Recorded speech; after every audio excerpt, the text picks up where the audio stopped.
wasn't supposed to be there. I really fucking wasn't. It was a stupid idea, born out of an even stupider mind. It was absolutely detrimental to watch. I bet you won't go there. I know you're scared. She laughed. I clenched my teeth. She knew how sensitive my pride was, and shit, was she taking advantage of it. I just very violently rolled my eyes, breaking eye contact with this suddenly unlikable girl next to me. Don't say shit like that, not like you would dare to go into that fucking mall. My glance snapped back to her smug face, her wide grin curling up into nauseatingly. Oh, I would totally go in there. It sounds fun. The fact that I couldn't detect any sarcasm in her optimistic voice was more than concerning, and I let my angry front fall for a bit. But I didn't want her to pursue me. I couldn't. You know people died in there, right?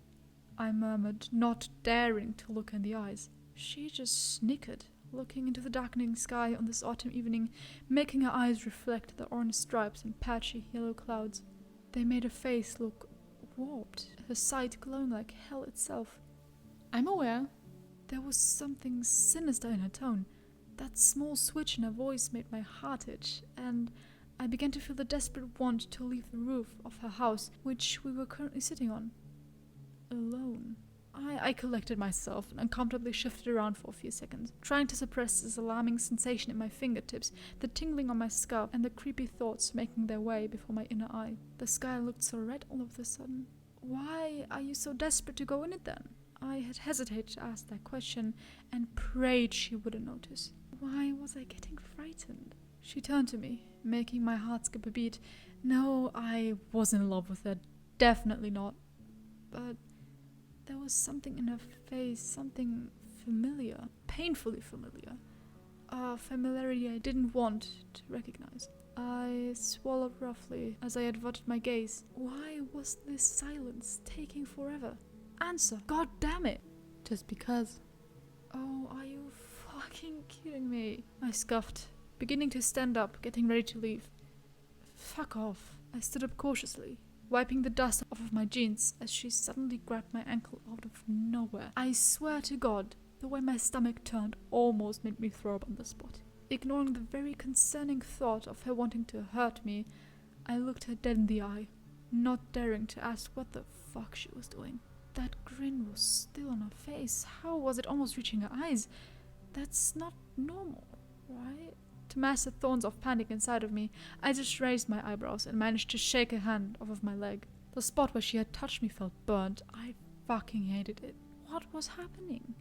If you're not a pussy, meet me tonight at 9 at the mall. I was about to scream at her, ask her if she was insane or what she was going on about, but something stopped me from doing so. My expression felt like stone as I turned away without saying anything and climbed down the ladder to her backyard, starting to walk my way home.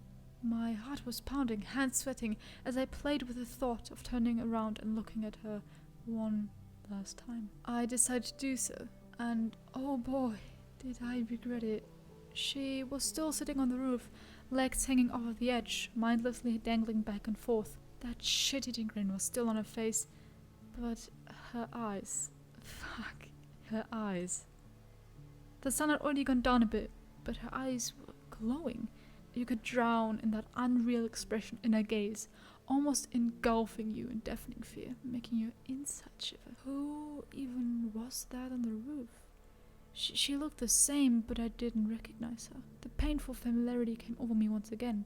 Physically, it was my friend on that roof, but everything else was something far beyond my knowledge. And I'm not sure if I wanted to know the things that hadn't reached my consciousness yet. Her side was red like furious fire, almost burning to my brain and attacking my soul. I looked away. I wanted to run, but didn't dare to. Did I hear someone go down the ladder? It always creaked at the last bit when he stepped on it. My fight or flight was kicking in, and I don't know what would have happened if I wouldn't have chosen flight. I began running. My home wasn't far, but I've never felt this much in danger. What I didn't seem to realize was that she started to walk down my path. She was aware that I wouldn't go to that cursed abandoned mall, but she was running out of time. I was coming to an end, but There was nothing, absolutely nothing I could do to prevent such. She knew, and to that she only grinned the wildest smile she could form on her warped face as her steps became faster.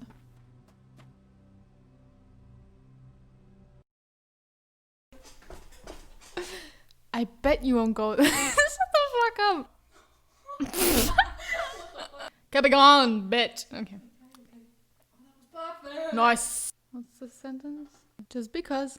No, it's not scary. Show me, bitch. Show me, I speak. Should I show you a sentence? Okay, sassy. You sound sassy too. I got that double voice. How? Just because. But that's sassy. Stop. So what the? Okay, Stop just chill. I was wondering.